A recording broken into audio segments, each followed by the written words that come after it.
বক্তব্য রাখবেন এবং আখেরি মুনাজাত করবেন ইসলামপুরের ঐতিহ্যবাহী জামিয়া হুসাইনিয়া আশরাফুল উলুম মাদ্রাসার সম্মানিত প্রিন্সিপাল, ইত্তেফাকুল উলামার সম্মানিত সভাপতি, আজকের এই বিক্ষোভ মিছিলের আহ্বায়ক আলহাজ হযরত মাওলানা আব্দুল খালেক সাহেব, আলহাজ হযরত মাওলানা আব্দুল খালেক সাহেব।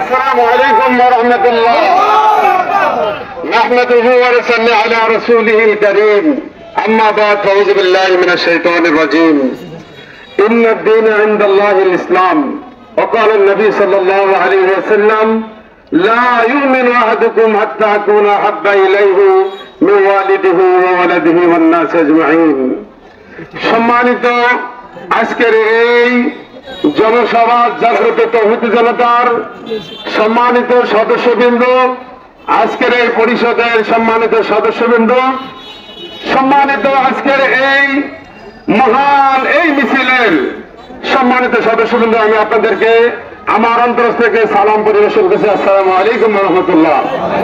আপনারা অবগত আছেন, দীর্ঘদিন যাবৎ আপনারা খুব শুনে যাচ্ছেন, মিডিয়াগুলো প্রচার করতেছিল ভারতের সেই রামগিরি মহারাজ আমাদের নবী সাল্লাল্লাহু আলাইহি ওয়াসাল্লামের শানে অবমত দিয়ে যাচ্ছিল, কটাক্ষ করে যাচ্ছিল। সে বাংলাদেশ নয়, পৃথিবীর 200 কোটি মানুষের হৃদয়ের স্পন্দন জনাবে মুহাম্মদ রাসূলুল্লাহ অপমান করায় সকলের কলিজায় আগুন লেগে গেছে। সম্মানিত আজকে এই এত বৈরাম হওয়ার মধ্যেও আপনাদের এত বড় উপস্থিতি আমি আপনাদের স্বাগত জানাই। সম্মানিত উপস্থিতি জাগ্রত তৌহিদি জনতা, এরপরেও দেখা যায় বিভিন্ন সময় আপনারা আমাদের মিছিলগুলোতে সাফল্য দেওয়ার জন্য বিভিন্ন সময় আপনারা হাজিরা দিয়েছেন। এর আগেও আমরা দেখেছি বাংলাদেশ নয়, পৃথিবীর জনাবে রাসূল করিম সাল্লাল্লাহু আলাইহি ওয়াসাল্লামের সেই মহামানবের স্ত্রী আম্মা আয়েশাকে নিয়ে কটূক্তি করেছিল নূপুর শর্মা, তার প্রতিবাদ আমরা তার ভাঙা জবাব দিয়েছি। আমরা জানাইতে চাই সারা দেশে সারা বিশ্বে নবী প্রেমিক জনতা জেগেছে। আল্লাহ চাহে তো ইনশাআল্লাহ দাঁত ভাঙা জবাব হয়ে যাবে।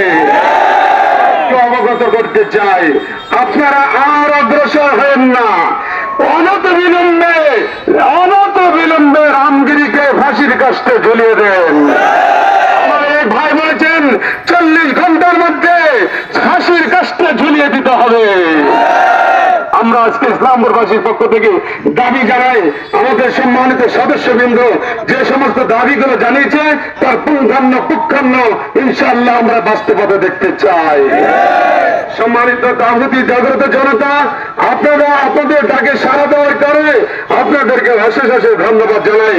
এভাবে যখন ইসলামের বিরুদ্ধে কোন সময় যদি কেউ যদি এইভাবে কথা কটূক্তি করতে থাকে, আমরা তাদের দাঁত ভাঙা জবাব দেবো ইনশাআল্লাহ। আজকে এই ইসলামপুরে বটতলা চত্বর থেকে জানিয়ে দিতে চাই, নবীর প্রেমিকরা নবীর বিরুদ্ধে কিছু বলবে, তাদেরকে দাঁত ভাঙা জবাব দেবো ইনশাআল্লাহ।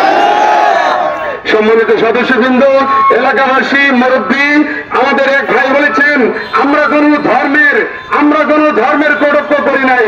যে লোকটি যে রামগিরি মহারাজ আমাদের নবীর শানে করেছিল, তার অনতিবিলম্বে আমরা তার ফাঁসি কার্যকর করতে চাই।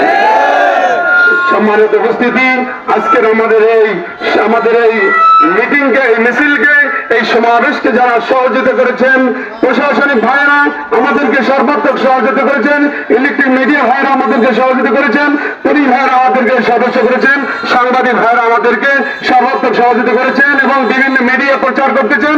আমি আপনাদেরকে অনেক অনেক ধন্যবাদ এবং শুভেচ্ছা জানাই। যে সমস্ত মুরব্বীরা, অনেক মুরব্বীরা এখানে এসেছেন, আমি দেখেছি তারা হাঁটতে পারে না, গাড়িতে উঠে, রিক্সায় উঠে এই মিছিলকে সমর্থন জানিয়েছে। ধন্যবাদ জানাই। এই যুগের শ্রেষ্ঠ উলামায়ে কেরাম যখন যে ডাক দিবে সেইটাকে আমরা জানিয়ে পড়বো ইনশাআল্লাহ। নবীর কথা তো আছে, উলামায়ে কেরাম এই দিন প্রচার করে, ওনারা হলেন নবীর ওয়ারিস, ওনাদের ডাকে সাড়া দিব ইনশাআল্লাহ। যখন যে ধরনের ডাক আসবে ইনশাআল্লাহ ইসলামপুরবাসী যাতে ইসলামের ডাকে সাড়া দিতে পারি, এই প্রত্যাশা ব্যক্ত। সবাইকে ধন্যবাদ, সবাইকে আজকের এই সমাবেশ থেকে ধন্যবাদ জানিয়ে সকল মিডিয়া, এমনিভাবে সাংবাদিক ভাই, প্রশাসনিক ভাই, পুলিশ বাহিনী সহ সকল ভাইকে, সদস্য মন্ডলীকে সবাইকে ধন্যবাদ জানিয়ে আজকের এই সভাকে সমাপ্তি ঘোষণা করে নাসরুম মিনাল্লাহ ওয়া ফাতহুল করিম। আল্লাহ আমাদেরকে ফতে দিয়ে দাও, আমাদের বিজয় যাতে নিশ্চিত হয়ে যায়। আল্লাহ তোমাদেরকে সবাই বলে আমিন। রব্বানা যালামনা আনফুসানা ওয়া ইন লাম তাগফির লানা ওয়া তারহামনা লানাকুনান্না মিনাল খাসিরিন। আয় আল্লাহ, দয়া করে আপনি আমাদেরকে মাফ করে দিয়ে দেন। আল্লাহুম্মা আনতা রাব্বি, আল্লাহুম্মা আনতা রাব্বি লা ইলাহা ইল্লা আনতা খালাকতানি ওয়া আনা আবদুকা। আয় আল্লাহ, দয়া করে আপনি আমাদেরকে মাফ করে দিয়ে দেন। আয় আল্লাহ, মুসলমান ভাইদেরকে তুমি আল্লাহ মাফ করে দিয়ে দাও। আয় আল্লাহ, তোমার নবীর মহব্বতে এখানে সারা দিয়েছে। আয় আল্লাহ, আবহাওয়াকে অপেক্ষা করে নাই, রোদ বৃষ্টি ঝড় সবকিছু অপেক্ষা করে আল্লাহ তোমার নবীর ডাকে সারা দিয়েছে। উলামায়ে কেরামের ডাককে আল্লাহ স্মরণ করেছে, উলামায়ে কেরামকে নবীর উত্তরসূরি হিসেবে কবুল করেছে। আয় আল্লাহ, এই জাতিকে তুমি মাফ করে দিও। আয় আল্লাহ, আমাদের আশা যাওয়াটাকে তুমি কবুল করে দিয়ে নাও। আগামী দিনে যাতে আল্লাহ বাংলাদেশ ইসলামী হুকুমত কায়েম হয়ে যায়। আয় আল্লাহ, সকলে ঘরে যাতে নামাজি হয়ে যায়, সকল মহিলারা যাতে পর্দা নিষেধ হয়ে যায়। আয় আল্লাহ, দিন নিয়ে যাতে কবরে যাইতে পারে তুমি তৌফিক দান করে দাও। আয় আল্লাহ, আজকের আমাদের এই মাহফিলকে ভরপুর তুমি কামিয়াব করে দিয়ে দাও। আয় আল্লাহ, শ্রেষ্ঠ উলামায়ে কেরাম, জাতির শ্রেষ্ঠ উলামায়ে কেরাম, আয় আল্লাহ, ওনারা এত মেহনত করে এই ডাক দিয়েছে, এই ডাককে তুমি সফলকাম করে দিয়ে দাও। যে দাবি নিয়ে আমরা এখানে এসেছিলাম বটতলা চত্বরে, শহরের আনাচে কানাচে ঘুরে, আয় আল্লাহ, প্রদক্ষিণ করে এই বটতলা থেকে যে আমরা কর্মসূচি ঘোষণা করলাম, এটা বাস্তবায়ন করার তৌফিক দান করো। আয় আল্লাহ, ভারতের রাষ্ট্রকে, আয় আল্লাহ, ভারতের রাষ্ট্রকে তুমি বুদ্ধি উদয় করে দিয়ে দাও, যাতে করে আমাদের এই দাবি পূর্ণাঙ্গ আদায় হয়ে যায়। নাসরুম মিনাল্লাহ ওয়া ফাতহুল করিম ওয়া বাশশিরিল মুমিনিন। আসসালামু আলাইকুম ওয়া রাহমাতুল্লাহি ওয়া বারাকাতুহু। আমিন।